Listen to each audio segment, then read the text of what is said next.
माति लक्ष्मी करी कृपा करो हृदय में वास, मनोकामना सिद्ध कर पुर बहु मेरी आस।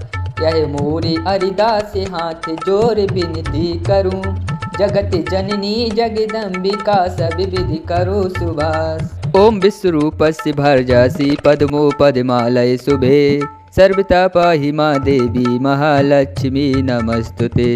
जय माता दी। मेरे प्रिय भक्तों, आज हम आपको श्रवण कराएंगे महालक्ष्मी चोल देवी व चिल्ला देवी की प्राचीन पौराणिक व्रत की कथा। तो कमेंट में हमें जय माँ लक्ष्मी जरूर लिखिएगा। आइए मेरे प्यारे भक्तों, माताएं, बहनें एवं भाई बंधुओं, अब हम श्रवण करते हैं माँ चोल देवी अर्थात चिल्ला देवी की कथा।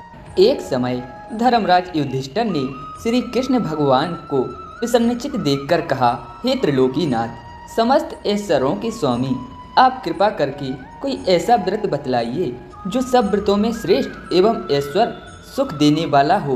व्रत को करके मनुष्य नाना प्रकार के सुख, स्त्री पुत्र आदि, आयु महल, हाथी घोड़ा का फल भोग सके। श्री कृष्ण जी बोले, हे राजन, सुनो, सतयुग में जब वृत्रासुर आदि असुरों ने स्वर्गलोक पर अपना अधिकार कर लिया, तब दुखी हो इंद्र ने ऐसा ही प्रश्न देवर्षि नारद से पूछा था। यह सुन नारद जी बोले, हे देवराज इंद्र, मैं तुमको एक ऐसा उपाय बताऊंगा जो सर्व मंगलकारी है। इस विषय में एक वृतांत सुनो। प्राचीन काल में एक बहुत सुंदर अपूर्व नगर था। वहाँ की भूमि बड़ी रमणीक थी। तरह तरह के रत्नों से विभूषित भूमि एवं पर्वत थे। यहाँ सुंदर चंचल नेत्रों वाली स्त्रियाँ के बाढ़ रूपी कटाक्ष से कामदेव तीनों लोकों को बस में करता था। उस नगर में चारों पदार्थ धर्म, अर्थ, काम, मोक्ष थे। उसकी विचित्र रचना को देखकर विश्वकर्मा भी लज्जित होता था। उस नगर में मंगलसेन नाम का राजा राज्य किया करता था। उसकी चिल देवी और चोल देवी नाम की दो रानियां थीं। एक दिन राजा अपनी प्रिय रानी चोल देवी के साथ अपने महल की छत पर बैठा हुआ था। वहीं से उसने समुद्र के जल से घिरा हुआ एक रमणीक स्थान देखा। उसे देख राजा प्रेमातुर हो अपनी प्रिय रानी चोल देवी से बोला, हे सुमुखे, देखो, यहीं पर तुम्हारी प्रसन्नता के लिए नंदन वन को लज्जित करने वाला एक बहुत सुंदर बाग लगवाऊंगा। अपनी प्रिया के प्रसन्नतार्थ राजा ने बगीचा लगवा दिया। कुछ दिन बाद वह बाग वृक्षों, लताओं, फल फूलों और रंग बिरंगे पक्षियों की चहचहाहट से अपनी अद्भुत छटा दिखाने लगा। एक दिन उस बाग में बड़ा भयंकर प्रलय काल के समान एक सूअर आया और उसने सारे बगीचे को नष्ट कर दिया। बहुत से बाग के रक्षक भी मार गिराए। कुछ रक्षक उसके भय से व्याकुल हो अपनी जान बचा राजा के पास पहुँचे और राजा से सारा हाल कहा। यह सुनकर राजा बड़ा कुपित हुआ और सेना से बोला, तुम शीघ्र वहां जाकर उस भयंकर सूअर को मार डालो। राजा की आज्ञा पा सेना चल दी और घोड़े पर बैठकर राजा भी चल दिया। चारों ओर से बगीचे को घेर कर राजा ने सैनिकों से कहा कि जिस मार्ग से सूअर निकलकर भाग जाएगा और उस मार्ग का कोई भी रक्षक उसे मार ना सकेगा, तो मैं उसका सिर काट डालूंगा। तथा बाग के चारों ओर राजा स्वयं अपना घोड़ा अड़ाकर खड़ा हो गया। देव योग से वह सूअर राजा से ही निकलकर भाग गया। राजा बड़ा लज्जित हुआ, घोड़े को चाबुक से मारता हुआ उसका पीछा करने लगा। पीछा करते करते वह सुंदर सिंह, व्यास आदि हिंसक जीवों से युक्त घोर जंगल में पहुंच गया। वहां ताल, तमाल, हिताल, साल, अर्जुन, लता आदि के वृक्ष थे। राजा जंगल में चारों ओर उसे देखने लगा। आगे चलकर सूअर राजा के सामने आया। राजा ने उसको देखते ही भाला मार दिया और भाले के लगते ही उस सूअर ने अपना शरीर छोड़ दिया। वह सुंदर गंधर्व शरीर धारण कर विमान में बैठ अपने लोक को जाते हुए राजा मंगलसेन से बोला, हे पृथ्वीपति, आपका कल्याण हो, आपका कल्याण हो, आपने मेरा उद्धार कर दिया है। अब मैं आपको अपने सांप की कथा सुनाता हूँ। मैं चित्ररथ नाम का गंधर्व हूँ। एक बार देव समूह में ब्रह्मा जी बैठे हुए थे कि चंचटपुट आदि तालों के साथ में तप्त स्वर में गाना गा रहा था कि गाते गाते मेरी ताल बिगड़ गई। इस पर क्रोधित होकर ब्रह्मा जी ने मुझे सुअर होने का शाप दे दिया। फिर प्रार्थना करने पर उन्होंने कहा, तेरा उद्धार धर्मात्मा राजा मंगलसेन के हाथों से होगा, अतः मैं अधर्म योनि को छोड़कर अपने गंधर्व स्वरूप को प्राप्त हो गया हूँ। हे राजन, मैं वरदान स्वरूप देवताओं को दुर्लभ चारों फल, धर्म, अर्थ, काम, मोक्ष का दाता एक व्रत बतलाता हूँ। यह व्रत श्री महालक्ष्मी जी का है। इसके प्रभाव से आप चक्रवर्ती राजा होंगे। अब आप अपनी राजधानी वापस जाइए। नारद जी बोले, हे इंद्र, इस प्रकार कह गंधर्व अंतर्ध्यान हो गया। राजा मंगलसेन अपनी राजधानी को वापस लौटे कि मार्ग में उन्हें बगल में मृग चर्म लिए हुए एक ब्राह्मण पुत्र अपनी ओर आता नजर पड़ा। राजा मुस्कुराते हुए उससे बोले, हे बटुक, तुम देवता, दैत्य, गंधर्व हो अथवा राक्षस, इनमें से आप कौन हैं? मुझे सच सच बता दें जो आप इस घोर जंगल में आए हैं। यह सुन ब्राह्मण पुत्र राजा को आशीर्वाद देते हुए बोला, राजन, मैं आपके ही देश में पैदा हुआ हूँ और आपके साथ साथ ही आया हुआ हूँ, अतः मुझे यथोचित आज्ञा दीजिए। भगवान श्री कृष्ण जी बोले, हे धर्मराज। इस प्रकार उनके पूछने पर राजा ने कहा, हे विप्र, तुम्हारा नाम आज से नूतन होगा।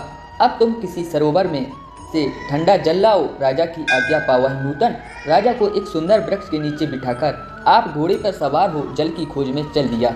आगे चलकर उसने रंग बिरंगे पक्षी देखे। वह वहीं पर चल पड़ा। थोड़ी ही देर में वह सरोवर के पास पहुंच गया। यह सरोवर बहुत ही रमणीक था। ऐसा प्रतीत होता था कि यहाँ भगवान नारायण का ही निवास स्थान है। सुंदर सुंदर कमलों से सुशोभित चक्रवाक आदि पक्षियों से युक्त, तेज हवा से उठने वाली लहरों को शांत करने वाला मीठे जल वाला महर्षि अगस्त की तृषा शांत करने वाला शीतल जल से परिपूर्ण था। जैसे ही वह आगे बढ़ा कि उसका घोड़ा कीचड़ में फंस गया, अतः वह घोड़े से उतरकर सरोवर के चारों ओर देखने लगा। समीप ही उसने सुंदर सुंदर वस्त्र आभूषणों से सुसज्जित मृगनयनी स्त्रियों को देखा, जो मधुर ध्वनि से मंगलयान पूजन करती हुई पूजा कर रही थीं। नूतन अपने दोनों हाथ जोड़े स्त्रियों के पास जाकर विनम्र भाव से बोला, हे माताओं, सच मुझे बतावें। नूतन की मधुर बाड़ी सुन वे बोली, हे विप्र, भक्ति भाव से श्रद्धा युक्त होकर सुना।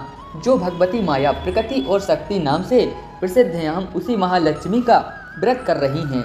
उसी व्रत की कथा तुम भी सुनो। हे ब्राह्मण, यह व्रत भाद्रपद महीने की शुक्ल पक्ष भादों सुदी अष्टमी राधा अष्टमी से आरंभ होता है।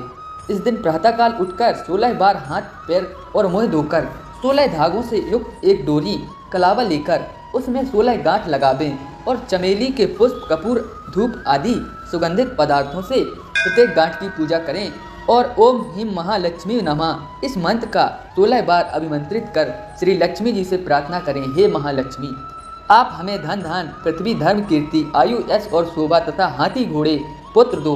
हे विप्र, इस प्रकार ध्यान करते हुए उस सूत्र को पुरुष अपने दाहिने अंग में और स्त्री अपने बाएं अंग में धारण कर 16 धूप के पौधे और अक्षत लेकर कथा सुने। इस प्रकार भादों सुदी से लेकर आश्विन बदी अष्टमी तक नित्य प्रति कथा सुननी चाहिए। इसके पश्चात अष्टमी के दिन रात्रि के समय जितेंद्रिय व्रतकर्ता को स्नान कर श्वेत वस्त्र धारण कर पूजा ग्रहण में जाना चाहिए और पूर्व की ओर मुख करके पवित्र आसन पर बैठकर सफेद मोतियों से युक्त अष्टदल का कमल बनावें। उस पर कमलासन मंद मंद मुस्कान करती हुई शरद चंद्र के तुल्य कांतिवान चतुर्भुजी दोनों हाथों में कमल लिए हुए श्वेत वस्त्र धारिणी, आभूषणों से विभूषित, अभय वर देने वाली, दोनों ओर हाथियों की सूंड के जल से सींचे जाने वाली श्री महालक्ष्मी जी का ध्यान करके कपूर, अगरबत्ती, चंदन से भगवती आवाहन करें कि हे महालक्ष्मी, भगवान विष्णु के पास से आप यहाँ आओ। आपके लिए ही मैंने षोडशोपचार से पूजन सामग्री एकत्र की है।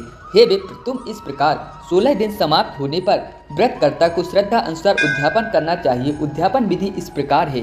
स्वर्ण के पत्र से गऊ के सींग मड़वाकर तथा सोना एवं अन्न वस्त्र आदि किसी वेद पाठी ब्रह्मा को दान में दें। यदि इतना ना हो सके तो यथाशक्ति द्रव्य दें अथवा 16 ब्राह्मणों को जमाकर वस्त्र आदि की दक्षिणा देवें। हे विप्र पुत्र, हमने तुमको सर्वोत्तम व्रत बतला दिया है, जिसके करने मात्र से इच्छित फल प्राप्त होता है। इस व्रत को तुम करो, अपने राजा से कराओ तथा और जो श्रद्धा से करना चाहें उसे भी कराओ। भगवान बोले, हे युधिष्ठिर, इस प्रकार इस व्रत को स्त्रियों के मुख से सुनकर नूतन बड़ा प्रसन्न हुआ और उनको प्रणाम करके अपने घोड़े को कीचड़ में से निकालकर ठंडा पानी पिलाया और कमल के पत्ते का दोना बनाकर उसमें पानी ले घोड़े पर बैठे राजा के पास आया। राजा को जल पिलाकर नूतन बोला, हे राजन, आज मैं यहाँ पर जो कुछ स्त्रियों से सुनकर आया हूँ उसे ध्यान से सुनो। उपरोक्त हाल नूतन ने राजा को सुना दिया। उस व्रत को नूतन और राजा दोनों ने किया। तदुपरांत राजा ब्राह्मण को साथ ले घोड़े पर सवार हो अपने नगर को चल दिया। राजा का आना सुनकर सब नगरवासी बड़े प्रसन्न हुए और भेंट आदि वस्तुएं लेकर बाजे के साथ राजा की अगवानी करने चल दिए। चारों ओर घंटा और घड़ियालों के स्वर होने लगे। ऐसा मालूम होता था कि खुशी के मारे सारा नगर नाच रहा है। 16 श्रृंगार किए गजगामिनी स्त्रियां भी मंगल गीत गाती हुई राजा की अगवानी को आईं। नगरवासियों द्वारा सत्कार किया गया। राजा ब्राह्मण कुमार नूतन के साथ घोड़े पर से उतरकर अपने महल में रानी चोल देवी के पास गया। रानी चोल देवी राजा के हाथ में सूत्र बंधा देख क्रोधित हुई, परंतु क्रोध को छिपाकर विचार करने लगी कि राजा शिकार के बहाने किसी अन्य स्त्री से प्रेमालाप करने लगा है। इसी कारण इसकी बाह में उस स्त्री ने अपने सौभाग्य के लिए यह डोरा बांध दिया है और साथ ही मुझे देखने के लिए इस ब्राह्मण को भेजा है। अतः क्रोधित हो उसने डोरे को राजा की बाह में से तोड़कर फेंक दिया। राजा उसकी करतूत ना समझ सका, क्योंकि वह सेवकों तथा मंत्रियों को जंगल का सारा हाल बता रहा था। उसी समय राजा की दूसरी रानी चिल्ल देवी की एक दासी राजा को देखने वहां आई। उसने भूमि पर पड़े उस डोरे को उठा लिया और उस ब्राह्मण से डोरे के बारे में सारा विवरण पूछा। दासी ने सारा विधान जानकर स्वामिनी चिल्ल देवी से जाकर कहा और वह राजा को सूत्र भी दे दिया। रानी ने उसी समय नूतन को बुलावा भेजा और उसके बतलाए गए व्रत को विधि विधान सहित करने लगी।